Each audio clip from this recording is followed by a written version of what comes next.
کہاں پر ہمارے اندر کمی پائی جاتی ہے؟ عقیلہ بنی ہاشم کا مطلب ہے، یہ عربی کا جو لفظ ہے یہ فعیلتن کے وزن پر ہے، اس کو کہتے ہیں صفت مشبہہ۔ اس کا کیا مطلب ہے؟ اس کا مطلب یہ ہے کہ وہ صفت کہ جو آپ کی ذات کا حصہ بن چکی ہے، وہ صفت کہ جو آپ کی ذات کا ملکہ بن چکی ہے، وہ صفت کہ جو آپ کی روح و جان میں رچ بس چکی ہے، وہ صفت کہ جو آپ کی وجود میں اسٹیبلش ہو چکی ہے۔ جہاں تک عقل کی بات ہے تو 3 قسم کے لیول ہمیں نظر آتے ہیں۔ ایک لیول وہ ہے کہ جو لوگ جن میں عقل نہیں ہوتی لیکن وہ عقل حاصل کرنے کی کوشش کرتے ہیں، جن میں اخلاق نہیں ہوتا اس اخلاق کو حاصل کرنے کی کوشش کرتے ہیں، وہ سچائی کو تلاش کرتے ہیں، وہ امانت اور دیانت کو تلاش کرتے ہیں، وہ اپنے اندر اس کو۔ دوسری سٹیج یہ ہے کہ جو اپنی ذات میں ان کے اخلاق اور عقل اور فہم و فراست اور اخلاقی اصول ان تک پہنچ جاتے ہیں لیکن وہ انگرینڈ نہیں ہوتے ان کی ذات میں، ان کی ذات کا حصہ نہیں بنتے۔ عربی میں اس کو کہتے ہیں حال، یعنی وہ ایک حالت کی صورت میں ہوتے ہیں لیکن اسٹیبلش نہیں ہوتے، وہ ملکہ نہیں بنتے، وہ ایک حالت ہوتی ہے جو کبھی ہوتی ہے کبھی نہیں ہوتی۔ کبھی ہم سچ بولتے ہیں، کبھی ہم جھوٹ بولتے ہیں، کبھی ہم امانت میں خیانت کرتے ہیں، کبھی ہم امانت میں خیانت نہیں کرتے، کبھی ہم ہمبلنس کو شو کرتے ہیں، کبھی ہم ہمبلنس کو شو نہیں کرتے، کبھی تواضع انکساری ہمارے اندر ہوتی ہے، کبھی ہمارے اندر نہیں ہوتی، کبھی غرور و تکبر کا اظہار کرتے ہیں، کبھی ہم نہیں کرتے۔ ایسا کیوں ہے؟ اس لیے کہ یہ اخلاقی صفات ہماری ذات میں ملکہ نہیں بنی ہے۔ لیکن عقیلہ کا مطلب یہ ہے کہ جب آپ کے وجود کا حصہ بن جائے عقل، یہ وہ مرحلہ، اور چوتھے مرحلے کی طرف اشارہ ہے عقیلہ بنی ہاشم کا کہ جس میں مبالغہ کیا گیا ہے، صیغہ مبالغہ جس کو کہتے ہیں۔ عقیلتن تا کا لفظ جو ہے یہ فردر اس کو جو ہے اس کے ہائر لیول کی طرف اشارہ ہے، اور وہ کیا ہے؟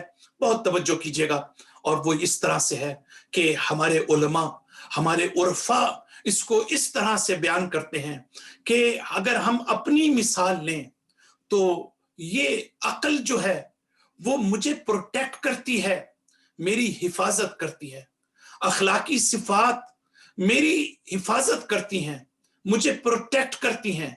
اور مثلا میرے پاس اگر عقل ہے تو عقل مجھے پروٹیکٹ کرتی ہے، میرے پاس سچائی ہے تو سچائی مجھے پروٹیکٹ کرتی ہے، مجھے بہت سے نقصانات سے بچاتی ہے۔ اگر میرے پاس امانت اور دیانت ہے تو میری شخصیت کی حفاظت اس کے ذریعے سے ہوتی ہے۔ لیکن ایک لیول یہ ہوتا ہے، ان ہستیوں کا جو لیول ہے وہ عقل ان کی حفاظت نہیں کرتی، اخلاق ان کی حفاظت نہیں کرتا، بلکہ یہ عقل کی حفاظت کرتے ہیں، یہ اخلاق کی حفاظت کرتے ہیں، یعنی اخلاقیات ان سے اوریجنیٹ ہوتی ہیں، یہ سرچشمہ ہے سچائی کا، یہ سرچشمہ ہے امانت اور دیانت کا، یہ سرچشمہ ہے تواضع اور انکساری کا، یہ سرچشمہ ہے خلوص اور اخلاص کا۔ یعنی اس معنی میں کہ یہ اوریجنیٹ کرتی ہیں ان کی ذات، یعنی ہمیں پہلے لوگ سچائی کو سمجھتے ہیں، پھر اگر میرے اندر سچائی ہو تو لوگ میری تعریف کرتے ہیں۔ لیکن یہ وہ ہستیاں ہیں کہ جن کو دیکھ کر لوگوں کو سچائی کا پتہ چلتا ہے، جن کو دیکھ کر لوگوں کو عدالت کا پتہ چلتا ہے، جن کو دیکھ کر لوگوں کو عقل و دانش کا پتہ چلتا ہے کہ عقل کس کو کہتے ہیں، حکمت کس کو کہتے ہیں، دانائی کس کو کہتے ہیں، اور بصیرت کس کو کہتے ہیں۔ یہی وجہ ہے کہ امام سجاد علیہ السلام فرماتے ہیں کہ اپنی پھپھی زینب کو خطاب کر کے انت عالمتن غیر معلمہ و فاہمتن غیر مفہمہ، پھپھی جان آپ وہ عالمہ ہیں کہ جن کو کسی نے تعلیم نہیں دی، الہی تعلیم کی حامل، اور وہ فہم و فراست رکھنے والی ہیں، جو کسی سے آپ نے سیکھی نہیں ہے، تو یہ مقام حضرت زینب سلام اللہ علیہ کا، عقیلہ بن بنی ہاشم کہ یہ جو آپ کا خطاب آپ کو دیا گیا ہے اس کی طرف میں نے اشارہ کیا۔ اور تیسری چیز جو میں جس کی طرف اشارہ کرنا چاہتا ہوں، اور وہ یہ کہ تیسری صفت جو ہماری زندگی میں اہم ہے، اور اسی نقطے پر میں اپنی گفتگو کو ختم کروں گا۔ بہت سی چیزیں ہیں جو بی بی زینب کے سلسلے میں جس کی بات کرنے کی ضرورت ہے، مجھے دوسرے موضوعات کو آگے لے کر بڑھنا ہے، لہٰذا میں اگلے موضوعات کی طرف آؤں گا، باقی چیزیں بعد میں انشاءاللہ مکمل کروں گا۔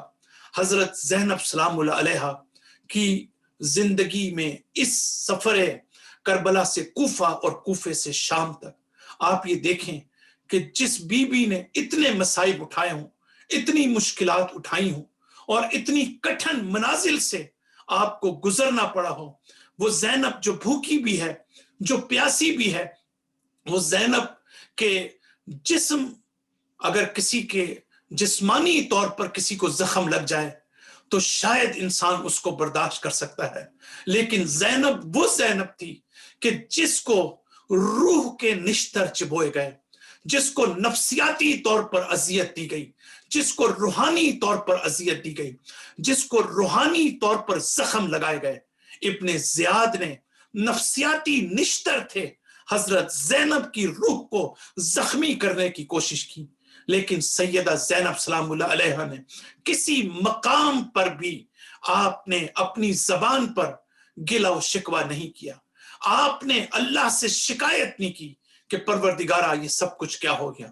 یہ زینب کی عظمت ہے کہ آپ نے کس طرح سے کربلا سے کوفہ اور کوفے سے شام تک آپ نے مشیت خدا کے سامنے سر جھکایا، آپ نے رضائے الہی کو اپنے سامنے جو ہے اس پر آپ نے عمل کیا، اور اللہ کی رضا کو اپنی رضا سمجھا۔ تو حضرت زینب سلام اللہ علیہ کی زندگی کا یہ پہلو کہ شکایت نہ کرنا، فریاد نہ کرنا، اذا مسہ الشر جزوعا، قرآن کہتا ہے جب ان کو شر پہنچتا ہے، مصیبت پہنچتی ہے تو یہ چیخ و پکار کرنا شروع کر دیتے ہیں، یہ ایک مرتبہ جو ہے یہ شکایت کرنا شروع کر دیتے ہیں۔ یہ وہ امپورٹنٹ نقطہ ہے کہ جس کی طرف میں چاہتا ہوں کہ ایک دو جملوں میں میں بتانا چاہتا ہوں کہ ہماری زندگی کی مشکلات میں سے ایک ہے کہ آپ اپنی زندگی میں، اپنی فیملی ممبرز میں، اپنے دوستوں میں، عورتوں میں، مردوں میں، آپ ہزاروں مثالیں ایسی تلاش کرتے ہیں کہ جو زندگی کی مصیبتوں کو برداشت نہ کر سکے اور وہ شکایت کرتے رہتے ہیں، وہ کمپلین کرتے رہتے ہیں۔ یہ جو کمپلیننگ ایٹیٹیوڈ ہے، زینب ہمیں درس یہ دیتی ہے کہ یہ ایٹیٹیوڈ ہمارا ٹھیک نہیں ہے۔ ہمیں اپنی زندگی میں یاد رکھیے گا، جب ہم شکایت کرتے ہیں، جب ہم گلہ و شکوہ کرتے ہیں، جب ہماری زندگی میں ہمیشہ آپ دیکھیں بعض لوگوں کو کہ وہ رونا دھونا ان کی زندگی میں رہتا ہے، وہ ہر وقت روتے دھوتے رہتے ہیں، وہ کبھی اللہ کا شکر ادا نہیں کرتے، تو بنیادی طور پر وہ زندگی میں سٹک ہو جاتے ہیں، وہ آگے نہیں بڑھ سکتے۔ جبکہ زینب ہمیں یہ درس دیتی ہیں کہ ہم زندگی میں موو فارورڈ کرنا سیکھیں، ہم آگے بڑھنا سیکھیں، بجائے اس کے کہ ہم وہیں پر رک جائیں۔ اور جب انسان کسی مصیبت پر رونا شروع کرتا ہے اور اس کا رونا رکتا نہیں ہے اور اللہ سے شکایت بھی کرتا ہے تو اس کی دینداری بھی کمزور ہو جاتی ہے، اور جس مشکل پر وہ روتا ہے اس کی مشکل میں دگنا اضافہ ہو جاتا ہے، وہ صرف کم نہیں ہوتا بلکہ اس میں اور زیادہ اضافہ ہو جاتا ہے۔ اور کون لوگ ہیں شکایت کرتے ہیں؟